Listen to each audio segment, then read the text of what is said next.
orang yang berbohong sampai kapanpun dia tidak akan tenang, dia tidak akan lapang jiwanya. Meskipun dia berhasil membohongi orang lain, namun pasti jiwanya tidak akan tenang. Dengan kebohongan tersebut bisa jadi dia akan meraih keuntungan yang besar dari dagangannya.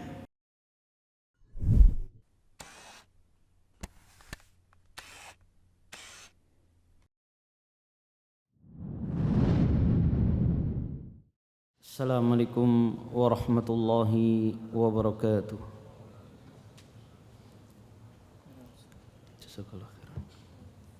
Alhamdulillah, alhamdulillahilladzi hadana lihada wa ma kunna linahtadiya laula an hadana Allah,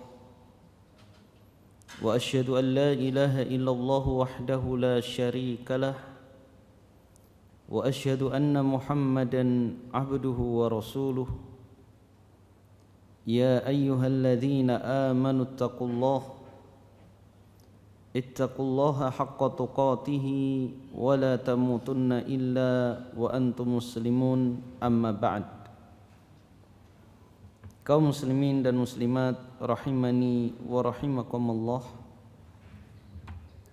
kembali kita melanjutkan kajian kita dalam kitab Tazkiyatun Nufus wa Tarbiyatuha kama yuqarriruhu ulama'us salaf.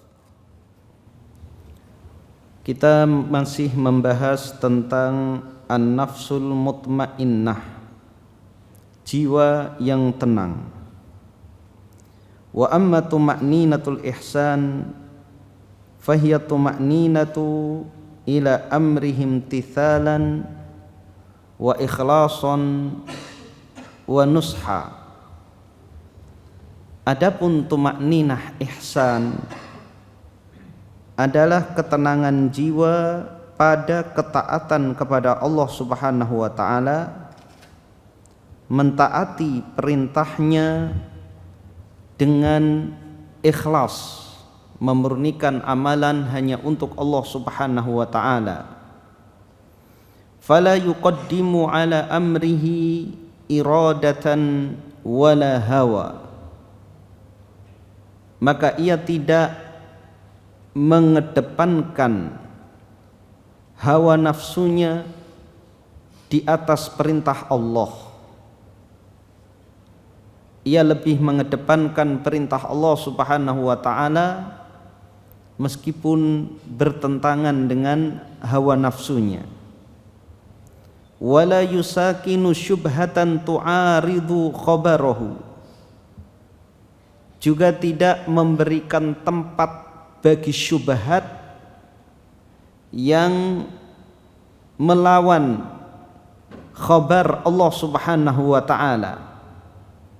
Wala syahwatan tu'aridu amrahu, bal idza marrat bihi anzalaha manzilatal waswasil lati la in yakhirra minas samai ilal ardi ahabbu ilaihi an yajidaha.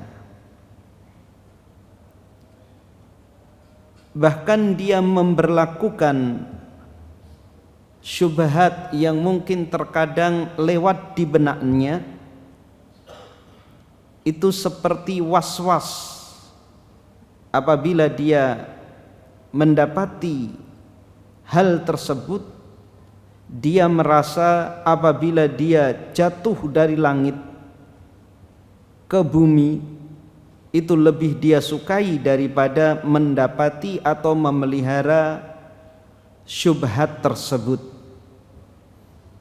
Fahada kama qala an-nabiy sallallahu alaihi wasallam, maka ini seperti apa yang disadapkan oleh Nabi sallallahu alaihi wasallam, sharihul iman, itu adalah keimanan yang nyata. Dahulu para sahabat mendatangi Nabi sallallahu alaihi wasallam. Mereka mengatakan kepada Nabi sallallahu alaihi wasallam, wahai Rasulullah, sesungguhnya terlintas di benak kami sesuatu apabila kami dilemparkan dari langit, itu lebih ringan bagi kami, lebih kami sukai daripada mendapatkan perasaan seperti itu. Maka Nabi SAW mengatakan kepada para sahabat, jika kalian merasakan hal tersebut, maka itulah keimanan yang nyata. Artinya itu tanda keimanan seseorang. Membenci syubhat dengan benar-benar kebencian. Karena was-was syubhat itu akan dibisikkan oleh syaitan ke dalam jiwa seorang hamba. Orang-orang liberal, mereka memelihara syubhat tersebut, mengungkapkannya dan mengajak orang lain agar terpengaruh syubhat yang menimpa diri mereka. Semua manusia pasti pernah mendapatkan bisikan-bisikan syaitan yang mengganggu keimanannya, bisikan-bisikan berupa kekufuran. Seorang muslim, seorang mukmin yang kuat imannya, maka dia akan membenci bisikan-bisikan tersebut. Kalau dihadapkan pilihan bagi dirinya antara dilemparkan dari langit atau mendapatkan syubhat tersebut, maka dia lebih memilih dilemparkan dari langit daripada dia memelihara syubhat tersebut, sehingga jiwanya menjadi tenang. Justru rasa benci dia terhadap was-was tersebut merupakan pertanda yang nyata bahwa dia adalah orang beriman. Kalau kita perhatikan ucapan-ucapan orang liberal yang mencela syariat, bahkan mencela Allah Subhanahu wa taala, mencela agama Islam, mencela orang-orang beriman, itu sebenarnya syubhat-syubhat yang dibisikkan oleh syaitan. Mereka pelihara, merasa asyik dengan bisikan-bisikan tersebut dan mengajak orang lain untuk ragu seperti mereka. Adapun orang mukmin, dia tidak menyukai bisikan-bisikan tersebut, baik di dalam hati terlebih untuk mengucapkannya. Jadi terlintas dalam hati, terlintas dalam benak saja tidak suka, apalagi diucapkan dengan lisan dan mengajak orang lain. Wa kadzalika yatma'innu min qalqil maksiyah wanzi'ajiha ila sukuni taubati wa halawatiha. Demikian juga jiwa ini tenang dari kegundahan maksiat menuju ketenangan taubat dan manisnya taubat. Seorang mukmin apabila dia bermaksiat kepada Allah Subhanahu wa taala, maka dia akan risau, gundah gulana. Kegundahan inilah yang menjadikan dia segera bertaubat kepada Allah Subhanahu wa taala sehingga hatinya menjadi tenang. Adapun orang yang tidak beriman, ketika dia bermaksiat, berbuat dosa, maka dia tidak merasa menyesal dengan apa yang dia perbuat, sehingga ketenangan itu tidak dia dapatkan. Seorang muslim, dia merasa gundah gusar ketika berbuat maksiat. Ketika taubat, maka dia mendapatkan ketenangan yang sejati. Adapun orang yang tidak beriman, ketika bermaksiat, sebenarnya sejatinya jiwanya meronta. namun dia tidak segera bertaubat kepada Allah Subhanahu wa taala, bahkan beralih dari satu maksiat ke maksiat yang lain, maka orang-orang yang tidak beriman atau orang-orang kafir, mereka adalah orang-orang yang paling sulit mendapatkan kebahagiaan, sehingga sifat-sifat tercela, sifat-sifat yang aneh semuanya muncul dari orang-orang kafir. Mereka kebingungan bagaimana membahagiakan diri mereka. Minum khamr, mengkonsumsi narkoba. Kenapa mereka melakukannya? Karena mereka kebingungan bagaimana menjadikan diri mereka bahagia. Padahal bisa jadi fasilitas hidup mewah, megah, tapi tidak bisa merasakan fasilitas yang mewah dan megah tersebut. Harus melakukan yang aneh-aneh. Karena apa? Jiwanya berontak, jiwanya tidak tenang. Sebagaimana disebutkan oleh Allah Subhanahu wa taala di dalam surah Thaha ayat 124, "Wa man a'rada an dzikri fa inna lahu ma'isyatan dhanka." Dan barang siapa berpaling dari peringatanku, niscaya hidupnya menjadi sempit. Meskipun rumahnya seluas istana, tapi karena berpaling dari peringatan Allah Subhanahu wa taala, maka kehidupan ini terasa sempit baginya. Fa idza tma'anna minasyakki ilal yaqin wa minal jahli ilal ilm wa minal ghaflati ilal dzikri wa minal khiyanati ilal taubati wa minar riya'i ilal ikhlas wa minal kadhibi ilal sidqi wa minal ajzi ilal kaysi wa min saulatil ujbi ila dhillatil ikhbat wa minatihi ila tawadhu fa inda dzalika takunu nafsuhu mutmainnah.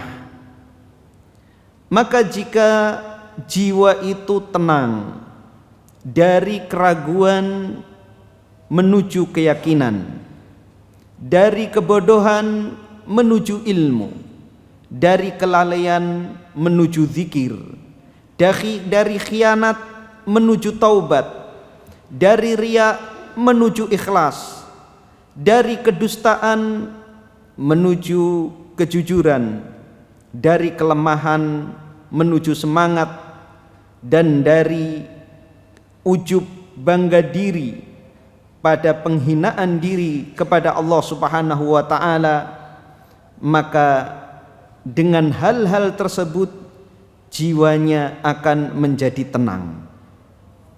Jadi begitulah seorang mukmin mendapati apa yang membuat jiwanya tidak tenang, maka dia segera mengisi ketidaktenangan tersebut dengan sifat lawannya.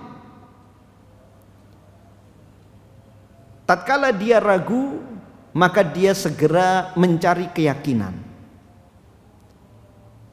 Ragu dalam keimanan, segera dia mendalami ilmu akidah. Dia berdoa kepada Allah Subhanahu wa taala tatkala ditimpa keraguan dengan mengatakan amantu billah. Terkadang ada perkara-perkara yang mungkin sulit dinalar oleh akalnya dari kabar Allah Subhanahu wa taala di dalam ayat-ayat Al-Qur'an maupun hadis-hadis Nabi sallallahu alaihi wasallam. Maka dia segera mengucapkan amantu billah. Ini diantara doa yang diajarkan oleh Nabi sallallahu alaihi wasallam ketika seorang mendapatkan keraguan dalam keimanannya. Kemudian dia obati keraguan tersebut dengan memperdalam ilmu akidah. Ketika dia mendapati dirinya bodoh dalam hal akidah, bodoh dalam hal ibadah, bodoh dalam hal muamalah, dan itu yang akan menjadikan dirinya gundah, maka dia segera belajar. Tatkala kegundahan tersebut datang dari kelalaian, maka dia segera mengingat Allah Subhanahu wa taala, berzikir kepada Allah Subhanahu wa taala. Ketika kegundahan tersebut datang dari riya, ingin dipuji amalannya, maka dia segera mengikhlaskan amalan untuk Allah Subhanahu wa taala. Tatkala dia mendapati dirinya lemah, tidak mampu atau malas mengerjakan amal-amal saleh, maka dia segera membangkitkan dirinya menjadi orang yang kayyis. Sebagaimana sabda Nabi sallallahu alaihi wasallam, al-kayyisu man dana nafsahu wa amila lima ba'dal maut. Orang yang cekatan, orang yang cerdas itu adalah orang yang menahan jiwanya, tidak membiarkannya bebas, dan dia mengamalkan amalan yang bermanfaat untuk kehidupan setelah kematian.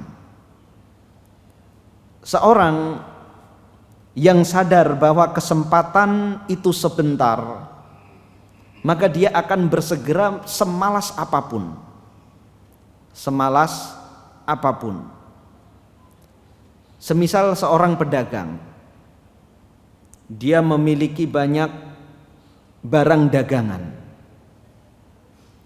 Kemudian ada satu hari yang mana harga-harga tersebut melambung tinggi, 5 kali lipat atau bahkan 10 kali lipat. Namun terjadinya hanya satu hari tersebut, maka semalas apapun dia pasti akan bangkit. Ketika dia merencanakan hari itu dia mau istirahat,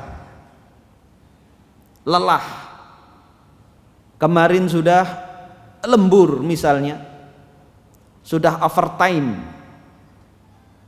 tapi tiba-tiba ada pengumuman dari Menteri Perdagangan bahwa harga barang-barang tersebut naik 10 kali lipat karena sangat dibutuhkan masyarakat pada hari tersebut. Kalau besok sudah nggak ada karena kedatangan impor yang mencukupi, maka semalas apapun pasti dia akan bangkit untuk menjual seluruh apa yang dia miliki. Apa yang ada di gudangnya dibersihkan sampai tidak tersisa, karena dia akan mendapatkan keuntungan berlipat-lipat. Dan kita orang-orang beriman ini sedang berdagang dengan Allah Subhanahu wa taala. Qul hal adullukum ala tijaratin tunjikum min adzabin alim. Maukah aku tunjukkan kepada kalian, kata Allah, perdagangan yang bisa menyelamatkan kalian dari azab yang pedih. Tu'minuna billahi wal yaumil akhir, kalian beriman kepada Allah dan hari akhir. Wa tujahiduna fi sabilihi bi amwalikum wa anfusikum, dan kalian berjihad di jalan Allah Subhanahu wa taala dengan jiwa dan harta kalian. Dalam ayat ini Allah Subhanahu wa taala menyebutkan keimanan dan infak kita itu sebagai perdagangan. Artinya apa? Allah akan memberikan keuntungan dari apa yang kita keluarkan, dari apa yang kita korbankan. Allah Subhanahu wa taala akan memberikan keuntungan. Maka seorang mukmin yang sadar bahwa waktu dia terbatas, sebentar lagi dia akan finish, maka dia akan segera bangkit untuk mendapatkan keberuntungan-keberuntungan dari Allah Subhanahu wa taala. Tidak diragukan bahwa Seluruh dosa dan maksiat itu yang menjadikan jiwa kita tidak tenang. Sebagaimana sabda Nabi sallallahu alaihi wasallam, al-kadzibur ribah was-sidqut tuma'ninah. Kedustaan itu adalah kegundahan dan kejujuran itu adalah ketenangan. Orang yang berbohong sampai kapanpun dia tidak akan tenang. Dia tidak akan lapang jiwanya. Meskipun dia berhasil membohongi orang lain, namun pasti jiwanya tidak akan tenang. Dengan kebohongan tersebut bisa jadi dia akan meraih keuntungan yang besar dari dagangannya, tapi pasti dia tidak akan tenang. Begitu juga seluruh dosa dan maksiat.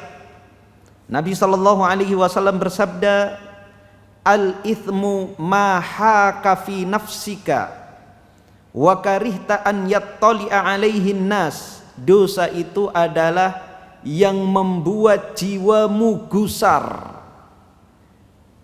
yang membuat jiwamu gundah gulana,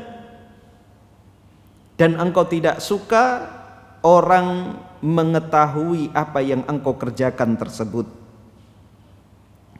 Wa aslu dzalika kullihi hiyal yaqdhah allati kashafat an qalbihi sanatal ghaflah wa adha'at lahu qusurul jannah.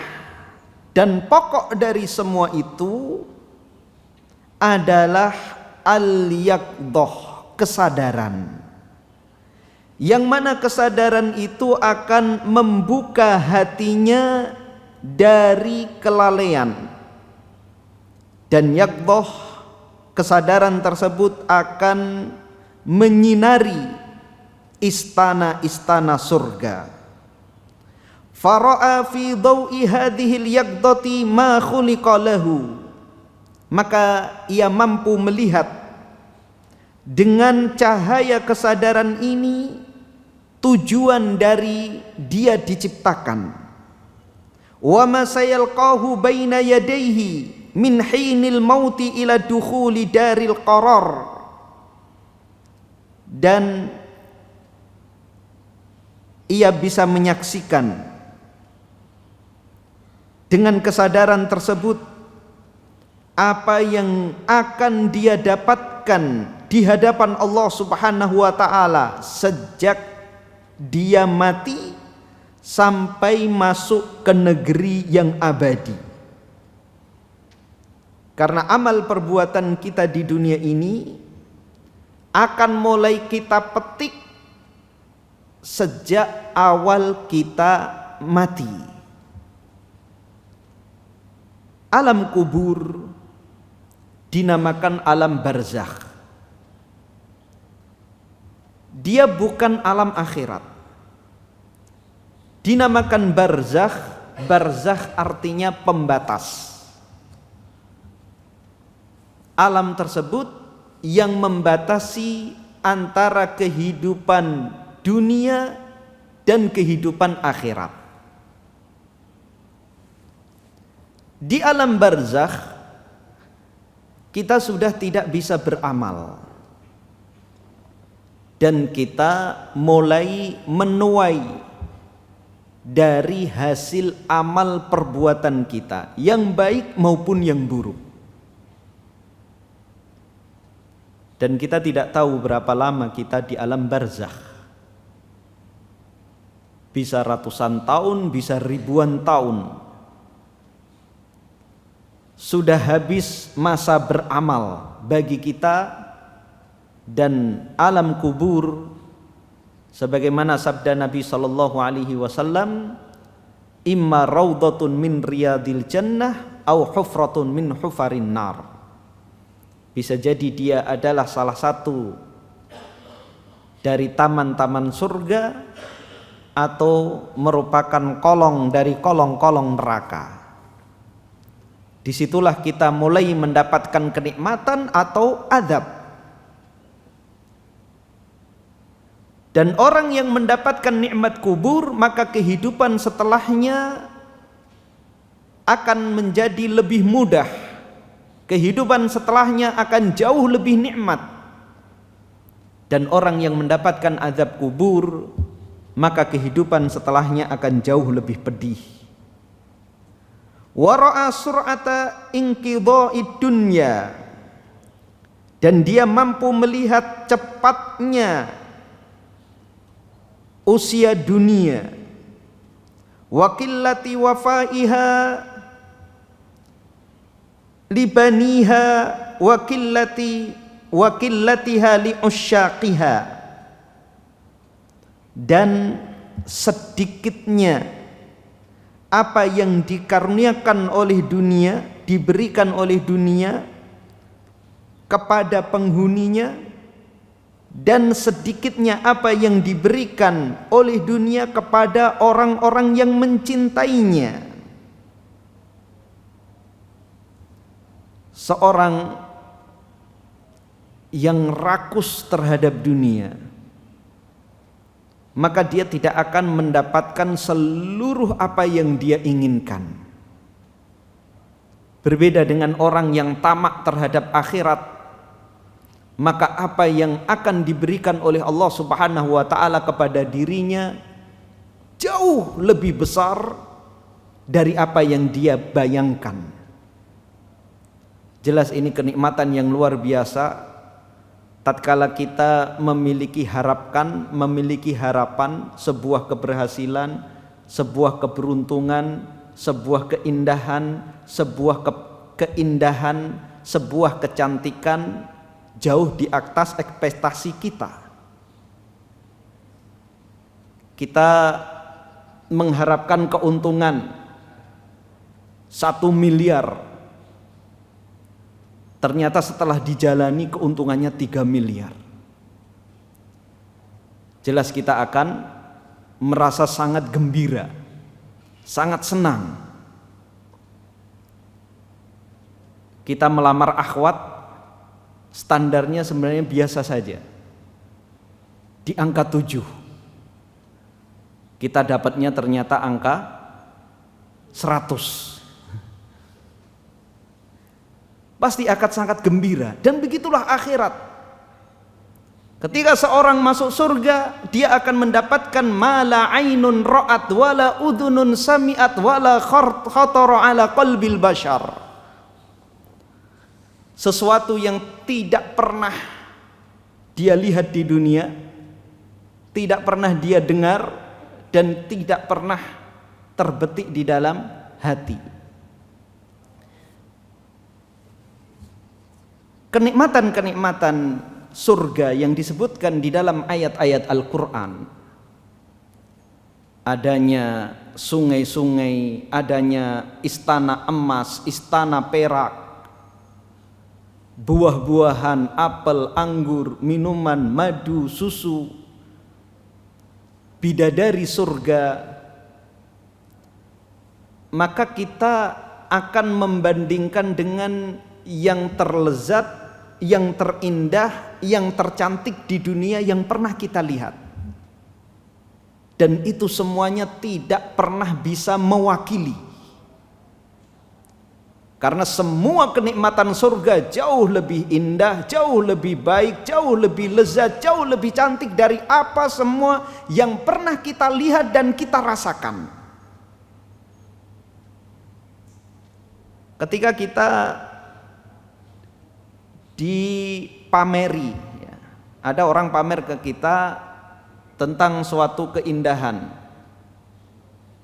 tempat wisata misalnya yang belum pernah kita kunjungi, atau makanan yang belum kita makan, maka kita meminta penjelasan kepada orang tersebut dengan makanan yang pernah kita cicipi atau pemandangan yang pernah kita lihat. Dikenalkan makanan yang lezat di negeri jauh, maka kita akan bertanya, bagaimana perbandingan dengan makanan ini? Maka dia, orang yang menjelaskan, akan berusaha mendekatkan yang persis, bukan persis, yang hampir sama. oh dia seperti makanan A, ya. Namun lebih lezat lagi, jauh lebih lezat lagi. Kalau belum merasakan memang tidak bisa menilai. Dan begitulah kenikmatan surga, belum ada satupun di antara kita yang pernah merasakannya. Allah Subhanahu wa taala mengenalkan kenikmatan-kenikmatan tersebut yang sama hanya namanya.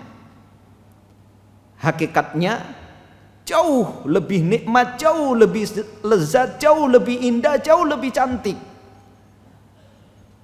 Ini tentunya berbeda dengan kenikmatan-kenikmatan dunia yang seringnya mengecewakan kita. Seorang memiliki banyak harapan ketika masih jomblo, membayangkan pasangan yang akan mendampingi dia. Begini, begini, begitu. Namun ternyata setelah dijalani jauh di bawah apa yang dia bayangkan. Begitu juga dalam usaha, sebelum menjalani membayangkan yang tinggi-tinggi. Namun ternyata banyak rintangan, banyak kekurangan, banyak cacat dari usaha yang dia jalani. Dia melihat keberhasilan orang, enaknya kalau usaha itu, enaknya kalau usaha ini. Namanya dunia itu orang hanya bisa melihat orang lain dari luarnya saja. Dalam bahasa Jawa itu sawang sinawang, ya. Si A melihat si B, dia melihat si B itu kok enak, sehingga ada rasa hasad, rasa iri, rasa dengki. Padahal dia tidak melihat bagaimana berdarah-darahnya si B dalam melakukan usaha tersebut. Si B melihat si C kok enak. Begitu seterusnya, saling melihat satu sama lain yang mengakibatkan iri, dengki, dan lain sebagainya. Jadi setamak apapun seseorang terhadap dunia, maka dunia tidak akan memberikan apa yang dia inginkan. Dia tidak akan puas dengan apa yang dia inginkan dari dunia. Sebaliknya, seorang ketika mengejar akhirat dengan benar, maka apa yang akan diberikan oleh Allah Subhanahu wa taala jauh lebih nikmat, jauh lebih indah dari apa yang dia bayangkan. Maka apabila seseorang sadar dengan hal tersebut, dia akan segera bangkit untuk mendapatkan kenikmatan surga. Fanahadha fi dzalika ad-dawi ala saki azmihi qaila, maka dia bangkit dengan cahaya yaqdhah tersebut, dengan cahaya kesadaran tersebut. Dia akan menyeru, ya hasrata ala ma farrattu fi jambillah, wahai merugilah aku dengan apa yang aku sia-siakan pahala di sisi Allah Subhanahu wa taala. Dia akan menyesali waktu yang terlewat darinya yang tidak terisi dengan amal soleh, sehingga dia segera bangkit untuk beramal soleh. Fastaqbala baqiyata umrihi mustadrikan ma fatahu muhyiyan ma amata mustaqbilan ma taqaddama lahu minal atharat. Maka dia pergunakan sisa umurnya dengan mengisi apa yang luput darinya. Ketika seorang lalai, banyak kosong dari amalan-amalan sunnah, maka dia segera isi sisa-sisa umurnya dengan memperbanyak amalan-amalan sunnah. Dia hidupkan amalan-amalan yang mati, dan dia isi waktu-waktunya dengan apa yang dia lihat kurang di masa yang lampau. Muntahizan fursatal imkan, sebisa mungkin dia gunakan kesempatan sebaik-baiknya allati in fatahu jami'ul khairat, yang mana apabila kesempatan tersebut hilang maka dia merasa kehilangan seluruh kebaikan-kebaikan. Thumma yulhadhu fi nuri tilkal yaqdhati wa nuri ni'mati rabbih alaih wa yara annahu ayisun min hasriha wa ihsa'iha ajizun an adai haqqiha. Kemudian dari cahaya tersebut, cahaya kesadaran, dengan cahaya tersebut dia melihat nikmat Rabb-nya kepadanya. Dia menyadari besarnya nikmat Allah Subhanahu wa ta'ala yang telah diberikan kepadanya, dan dia merasa tidak mampu untuk menghitungnya, apalagi menunaikan hak dari nikmat Allah Subhanahu wa ta'ala. Sehingga dengan rasa ini dia akan pandai bersyukur kepada Allah Subhanahu wa ta'ala. Dia senantiasa memperhatikan nikmat-nikmat Allah Subhanahu wa ta'ala yang telah diberikan kepada dirinya. Nikmat kesehatan, nikmat nafas, nikmat bisa melihat, nikmat bisa mendengar, nikmat mendapatkan hidayah dari Allah Subhanahu wa ta'ala.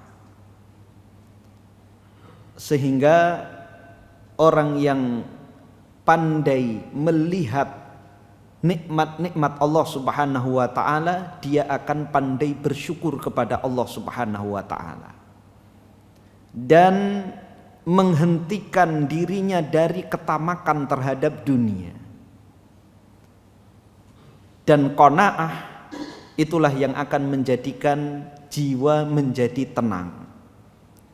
Sebaliknya orang yang tidak mampu melihat nikmat Allah Subhanahu wa ta'ala akan terus merasa kurang, sehingga rasa tersebut akan menjadikan dirinya tidak mampu mensyukuri nikmat-nikmat Allah Subhanahu wa ta'ala.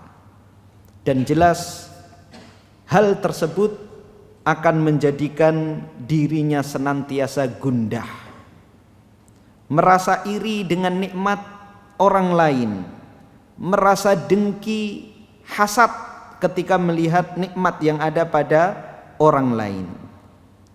Wa yara fi tilkal yaqdati uyuba nafsihi wa afati amalihi wa ma taqaddama lahu minal jinayati wal isaati wat taqa'udi an katsirin minal huquqi wal wajibat.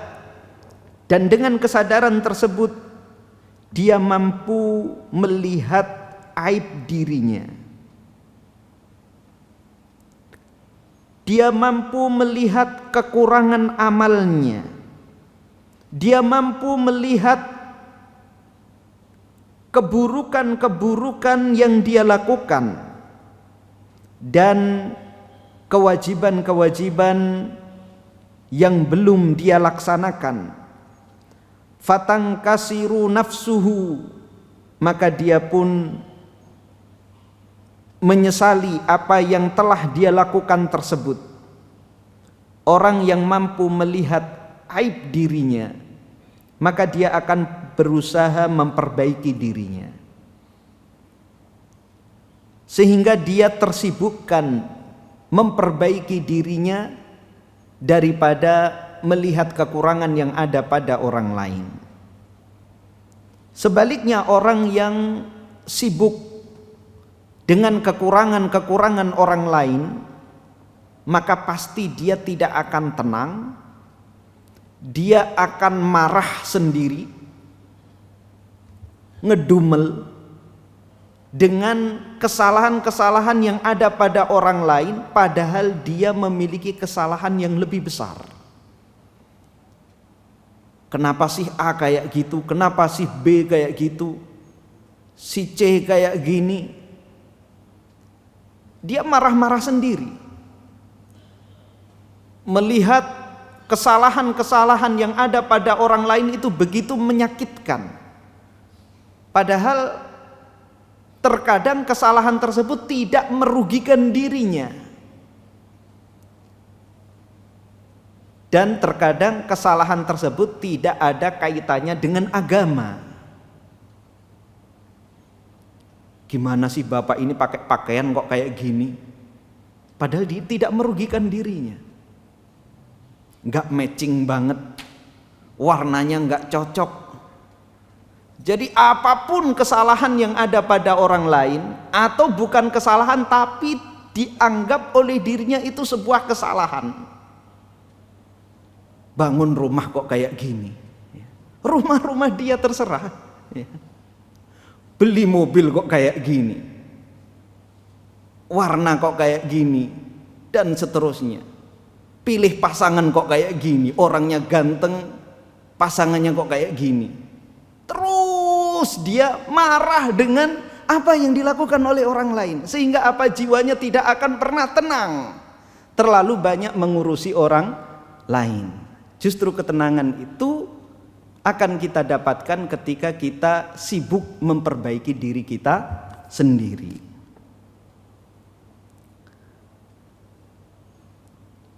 Wa yasiru ilallahi nakisar ra'si baina musyahadati ni'amihi wa mutala'ati jinayatihi wa uyubi nafsihi.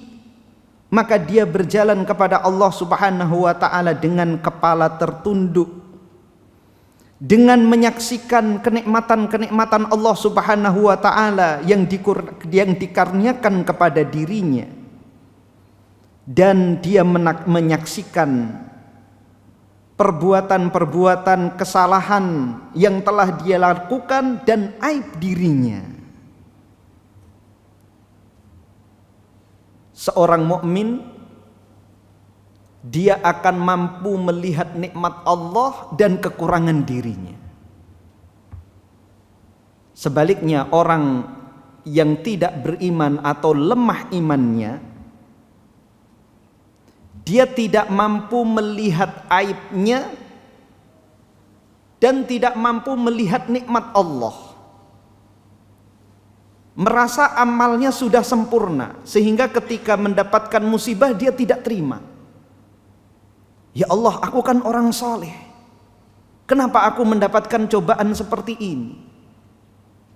Sebaliknya, orang mukmin, dia melihat betapa besarnya nikmat Allah dan betapa banyak kekurangan dia di hadapan Allah, sehingga dia merasa apa yang dia perbuat dari amal-amal dia belum cukup untuk membalas nikmat-nikmat Allah Subhanahu wa ta'ala kepada dirinya, dan memang tidak akan pernah mencukupi. Amal ibadah kita ini tidak akan mencukupi, tidak akan bisa membayar nikmat Allah Subhanahu wa ta'ala yang diberikan kepada kita. Itu seorang mukmin menyadari. Tapi orang yang lemah imannya, dia tidak akan menyadari hal tersebut, akan terus menuntut kepada Allah Subhanahu wa ta'ala dengan amal-amalnya yang buruk. Amalnya kurang, penuh cacat, tapi banyak tuntutan kepada Allah Subhanahu wa ta'ala. Sedangkan seorang mukmin, dia berusaha memperbagus amalan, namun dengan amalan yang bagus tersebut dia tetap merasa ini tidak sepadan, tidak sebanding dengan seluruh nikmat-nikmat yang diberikan oleh Allah Subhanahu wa ta'ala kepadanya. Wa yara aidan fi dawi tilkal yaqdati izzata waqtihi wa khatarihi wa annahu ra'su mali sa'adatihi fayabkhalu bihi fima la yuqarribuhu ila rabbih. Dan ia melihat dengan cahaya kesadaran tersebut berharganya waktunya dan pentingnya waktu yang dia miliki, dan dia sadar bahwa waktu tersebut adalah modal kebahagiaannya, maka dia pelit dengan waktu tersebut untuk digunakan selain dengan amalan yang mendekatkan dia kepada Tuhannya.